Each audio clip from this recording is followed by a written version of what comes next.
ఇక డీటెయిల్స్ లోకి వెళ్తే నల్లగొండ జిల్లా వ్యాప్తంగా మొంతా తుఫాన్ ప్రభావం కొనసాగుతోంది. రాత్రి నుండి ఎడతెరిపి లేకుండా కురుస్తున్న వర్షాలతో నదులు వాగులు ఉప్పొంగిపోతున్నాయి.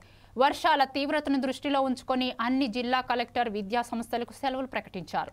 చందంపేట మండలంలోని తేల్దేరువల్లుపల్లిలో 16 సెంటీమీటర్లు, గుండపల్లి మండలంలోని ఎర్రారంలో 11 సెంటీమీటర్ల వర్షపాతం నమోదైంది. సూర్యాపేట జిల్లా పాలకీడు మండలం అలింగాపురంలో అత్యధికంగా 74.3 సెంటీమీటర్ల వర్షం కురిసింది. డిండి మండలంలోని కందుకూరు వాగు పొంగి పొర్లి రవాణా వ్యవస్థ దెబ్బతిన్నది. దేవరకొండ కందుకూరు మార్గంలో రాకపోకలు పూర్తిగా నిలిచిపోయాయి. కాజ్వేపై 4 అడుగుల ఎత్తులో నీరు ప్రవహిస్తోంది. వర్షంతో ధాన్యం కొనుగోలు కేంద్రాల్లో రైతులు తీవ్ర ఇబ్బందులు ఎదుర్కొంటున్నారు.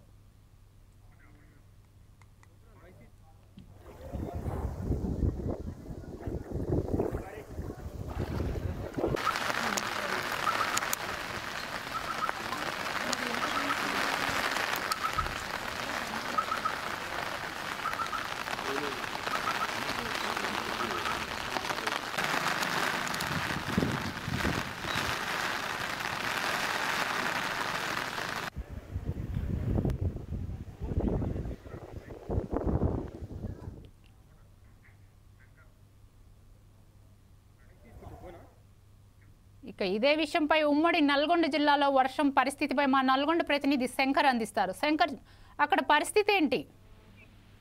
అంజలి, మొత్తానికైతే మోందా తుఫాన్ అయితే నల్గొండ జిల్లాలో తీవ్ర ప్రభావం చూపిందని చెప్పుకోవచ్చు. ఈ నేపథ్యంలో నల్గొండ జిల్లా కలెక్టర్ ఇలా త్రిపాఠి అయితే తక్షణమే అధికారులకు అయితే ఎప్పటికప్పుడు పర్యవేక్షణ చేస్తుంది. ఈ రోజు ఉమ్మడి నల్గొండ జిల్లా వ్యాప్తంగా అయితే విద్యా సంస్థలకు అయితే సెలవు ప్రకటించింది. వర్ష ప్రభావంతో సూర్యాపేట జిల్లాలోనే పాలకీడు మండలంలోని ఆలింగపురంలో దాదాపు 74.3 సెంటీమీటర్ల వర్షపాతం నమోదైన అధికారులు తెలిపారు. ఈ నేపథ్యం ఎడతెరిపి లేకుండా నిన్న రాత్రి నుండి వర్షాలు పడడంతో జిల్లాలో ఉన్నటువంటి వాగులు, వంకలు, చెరువు ఉప్పొంగిన నేపథ్యంలో ప్రజలు అవసరం ఉంటేనే తప్ప బయటికి రాకూడదు అని అధికారులు అయితే చెప్తున్న పరిస్థితి కనబడుతుంది. నల్గొండ జిల్లాలోనే అతిపెద్ద ప్రాజెక్ట్ అయిన నాగార్జున సాగర్ కి అయితే వరద పోటెత్తుందని చెప్పుకోవచ్చు. దాదాపు 30,328 క్యూసెక్కులు వరద వస్తుందని చెప్తున్నారు అధికారులు. అంతే విధంగా అవుట్ఫ్లో గీట కొనసాగుతుందనేది తెలుస్తుంది. ఏదేమైనా 590 అడుగులకు గాను 588 అడుగుల నీటి మట్టం అయితే ప్రస్తుతం ఉన్నదని చెప్తున్నారు. దీంతో పాటు రెండో అతిపెద్ద ప్రాజెక్ట్ అయిన మూసీ ప్రాజెక్టు రాష్ట్ర వ్యాప్తంగా కురుస్తున్న వర్షాల నేపథ్యంలో ముఖ్యంగా హైదరాబాద్ ఏదైతే వికారాబాద్ లో పుట్టి ఇటు వయా యాదాద్రి నుంచి సూర్యాపేట జిల్లాలోని మూసీ వరద అయితే కొనసాగుతున్న నేపథ్యంలో దాదాపు 8 గేట్లు ఎత్తి దిగువనకైతే విడుదలైతే చేశారు. దీంతో పాటు దేవరకొండలో ఉన్నటువంటి ఈ స్కూల్ గిరిజన పాఠశాలలో వరద పెట్టడంతో అక్కడ అధికారులకు అయితే ఆదేశాలు జారీ చేసి అప్పటికి కలెక్టర్ అయితే అక్కడ పునరావాస కేంద్రం ఏర్పాటు చేసి అక్కడ ఎటువంటి అవాంఛనీయ సంఘటన జరగకుండా వాళ్ళకి ఆహారాలు, వైద్య సదుపాయం అయితే అందించినట్టయితే తెలుస్తుంది. ఏదేమైనా ఈ యొక్క మోసో తుఫాన్ అయితే తీవ్ర ప్రభావం చూపింది. ముఖ్యంగా ఐకేపీ సెంటర్ లో, పిహెచ్సిహెచ్ సెంటర్ లో ఉన్నటువంటి మార్కెట్ యార్డ్ లో ఉన్నటువంటి ధాన్యం అయితే తడవడంతో రైతులైతే తీవ్ర దిగ్భ్రాంతి అయితే వ్యక్తం చేస్తున్న పరిస్థితి కనబడుతుంది. దీంతో పాటు ఏదైతే పత్తి రైతులు గీట తడి వర్షాకాల నేపథ్యంలో ఇక్కడ తేమ శాతం 12 నుంచి 8 మధ్య ఉండాలంటే వర్షాకాల నేపథ్యంలో అంతా రావడం కుదరదు. ఈ నేపథ్యంలో శాలిగౌరవ మండల పరిధిలోని మాదారం గ్రామంలో నిన్న రోడ్డుపై బైఠాయించి తీవ్ర రాసరోక చేసి ఇక్కడ పెద్ద ఎత్తున చేసిన పరిస్థితి అయితే కనబడుతుంది.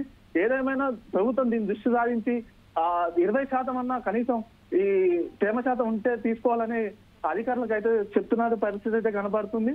వర్షాభావం నేపథ్యంతో వరి మొత్తం పండుకొని గతంలో ఎకరానికి 40 బస్తాలు వచ్చే పరిస్థితి ఉంటే ఇప్పుడు ప్రస్తుతం 20 బస్తాల గిట్ట వచ్చే పరిస్థితి లేదు.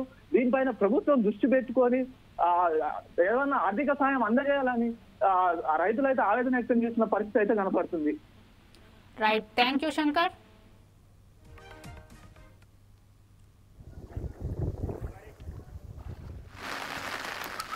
ఎంపీసీ ఇక్కడ ఈ గురుకుల పాఠశాలలో నేను చదువుకుంటున్నా. 2 రోజుల నుంచి ఇక్కడ సార్లు వాళ్ళు పాఠం చెప్పాలన్నా వాళ్ళు బయట నుంచి రావాలన్నా ఇబ్బందిగా ఉంది. మోకాళ్ళ దగ్గర నడుము వరకు వస్తుంది ఒక్కొక్కసారి. నిన్నైతే ఒక సారు అందులో జారి పడ్డాడు. చెప్పాలంటే చాలా మాకు కూడా బాధగా ఉంది. మేము తిరగాలన్నా ఇక్కడ పాములు ఏమొస్తాయో తెలియదు. మాకు చాలా కష్టంగా ఉంది. ఏదైనా ఉంటే పై అధికారులు ఏమైనా చూసుకోవాలని, మాకు ఒక పారి కూడా కట్టించాలని మేము విన్నవిస్తున్నాం. తరగతి చదువుతున్నాను ఈ పాఠశాలలో.